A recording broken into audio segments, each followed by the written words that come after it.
Salut à vous, j'espère que vous allez bien. Moi c'est Vanel et je tiens absolument à vous remercier pour votre soutien, pour vos partages, pour vos commentaires, pour vos likes, pour vos réactions.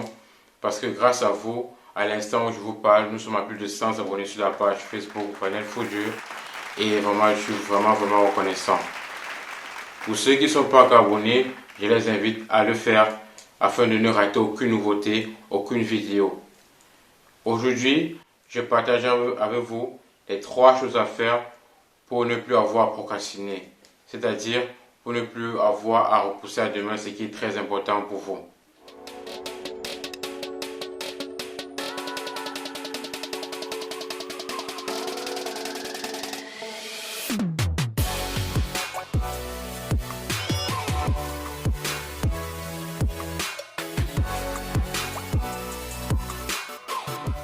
Est-ce que ça vous est déjà arrivé d'être toujours en train de repousser quelque chose qui vous tient à cœur, soit disant que vous attendez le bon moment? Oh, vous n'êtes pas les seuls. Moi, cela m'est déjà arrivé et aujourd'hui, cela m'arrive toujours. En fait, les 3 choses principales pour lesquelles les gens sont toujours tentés à repousser à plus tard ce qui les tient vraiment à cœur, c'est-à-dire de procrastiner, c'est en fait l'argent, le manque de temps et les personnes qui les conseillent mal, en fait, pensant qu'ils leur font du bien. Concernant l'argent en fait ne suffit jamais. Il n'y a jamais assez d'argent pour rien faire du tout. Lorsque quelque chose vous tient vraiment à cœur, c'est mieux de commencer. Même si l'argent n'est pas suffisant. Aujourd'hui, nous aurons la possibilité de faire des prêts. Aujourd'hui, nous aurons la possibilité de faire des choses de commencer des choses sans argent, bien avec une très petite somme d'argent. Aujourd'hui, nous avons la possibilité également de faire tellement de choses en recevant des dons, le soutien des amis, de la famille. Bref, il y a toujours un moyen pour pouvoir jongler cela. La deuxième des choses qui nous empêche beaucoup de faire ce que nous avons vraiment à faire, qui nous empêche de passer à l'action, c'est le temps, le manque de temps. En fait, pour moi, ce n'est pas un problème. Pour moi, c'est juste une excuse parce qu'il n'y a jamais assez de temps, en fait. Parce que si vous regardez bien, au départ, on était à la maternelle, ensuite, on est allé au lycée, et après, on est allé à l'université, puis on se marie, après on travaille, et puis on meurt. De la maternelle jusqu'à la mort. Selon vous, est-ce qu'il y a déjà eu un temps? Est-ce que vous avez eu du temps de la maternelle jusqu'à la mort? Non. Comme vous dites quoi? Comme vous dites que voilà, on n'a jamais le temps, ce n'est jamais le bon moment en fait. On ne peut pas manquer 1 heure de temps par jour pour pouvoir faire ce qu'on a à faire. On ne peut pas manquer de temps parce que si vous regardez bien, nous passons beaucoup de temps sur notre téléphone portable. Nous passons beaucoup de notre temps devant la télévision. Nous investissons beaucoup de notre temps dans la distraction. Alors, si vous partez sur ce temps-là et que vous prenez 1 heure de temps par jour, vous pouvez faire énormément de choses. C'est juste un problème d'organisation. C'est juste parce que nous avons vraiment du mal à nous organiser. Si je prends mon cas par exemple, si moi je n'attendais que le jour où j'aurais du temps pour pouvoir faire ces vidéos, alors je ne serais jamais en train de faire ces vidéos honnêtement. Parce que tout ce que je fais là, je le fais seul. Que ce soit la gestion de la page Facebook, de la chaîne YouTube, de mon compte Instagram. Tout cela, je le fais seul. Les designs, les montages, les vidéos, tout cela, je le fais seul parce que pour le moment, je n'ai pas encore d'équipe. Je fais tout cela moi seul. Et c'est pas évident. Or, je suis vraiment occupé et c'est pas ma seule occupation. Alors, comment est-ce que je m'organise? Je cherche juste un peu de mon temps libre pour pouvoir faire cela parce que peu importe ce qu'on fait, il y a toujours un peu de temps qu'on peut prendre. Il y a toujours 30 minutes, 1 heure de temps par jour qu'on peut prendre pour pouvoir faire quelque chose qui est très important pour nous. L'autre raison pour laquelle les gens repoussent toujours leurs choses pour plus tard, ce sont les proches, ce sont les amis, c'est la famille. Parce que peu importe ce que vous ferez, lorsque vous partez leur demander souvent conseil, la plupart du temps, c'est que ce n'est pas le bon moment. Oui, parce que si vous êtes au lycée, ils vous diront attends d'avoir ton bac. Si vous êtes à l'université, ils vous diront attends d'avoir ton diplôme. Si vous êtes en train de travailler, ils vous diront non, c'est mieux d'économiser un peu d'argent pour pouvoir commencer. Et après ça, ils diront non, c'est mieux d'abord d'avoir les enfants. Après, lorsque les enfants sont là, ils vous diront non, et il faut s'occuper de la famille, il faut s'occuper des enfants, c'est très important et tout. Et puis, le bon moment n'arrivera jamais. Et si vous regardez bien, ces personnes ne viendront même pas à votre enterrement. Or, ils sont très bons pour vous donner des conseils. Parce que la plupart du temps, lorsqu'on demande conseil aux gens, ils nous parlent de leur vie en fait. Or, leur vie, c'est pas notre vie.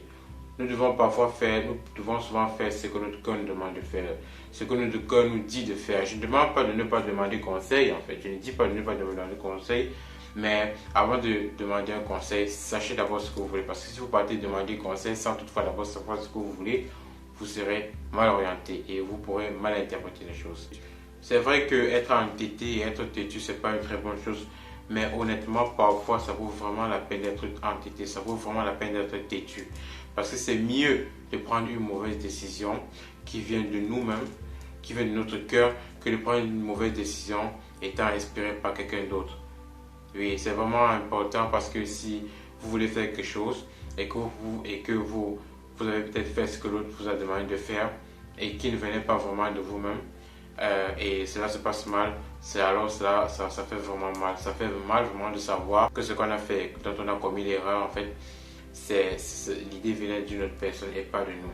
Alors, vaut mieux mal faire quelque chose par nous-mêmes que de mal faire quelque chose par quelqu'un d'autre. Vous devez faire confiance en vous. Vous avez un potentiel illimité, honnêtement. Parce que l'autre n'est pas mieux placé pour vous dire ce que vous allez faire. Oui, c'est vrai, parfois, l'autre a une expérience qui pourrait vous aider. Quelqu'un peut peut-être vous donner un conseil ou vous donner une idée. Peut-être qu'en réfléchissant, vous n'avez pas peut-être pensé à tel ou tel autre angle et l'autre personne peut venir essayer de vous rappeler. Puis vous pouvez essayer de mûrir votre réflexion sous l'angle de cette personne-là et ainsi vous pourrez prendre peut-être des meilleures décisions. Oui, c'est vrai, mais vous devez d'abord toujours savoir ce que vous-même vous voulez en fait. Parce que vous-même vous savez ce que vous voulez et pas l'autre. Vous êtes mieux placé pour pouvoir savoir ce que vous-même vraiment vous voulez pour vous-même en fait. Parce que l'autre même parfois lorsqu'il nous conseille par rapport à leurs propres intérêts. Les amis, les parents parfois, ils vous disent faites ci, faites ça. Parce qu'ils savent ce qu'ils vont gagner derrière vous, honnêtement. Essayez juste un peu d'analyser les choses. Et là vous verrez en fait. Faites ce qui vous tient vraiment à cœur. Lorsque vous avez quelque chose à faire, faites-le, ne réfléchissez pas. Dès que vous avez l'idée, passez en action, ne réfléchissez pas. N'attendez pas d'avoir de l'argent. N'attendez pas d'avoir le temps. Ou bien n'attendez pas que tout le monde soit d'accord. Cela n'arrivera jamais. Il y aura toujours et toujours quelque chose. La plupart du temps, les personnes âgées, ceux qui sont à 2 pas de la mort, regrettent plus de ce qu'ils n'ont pas fait que de ce qu'ils ont fait.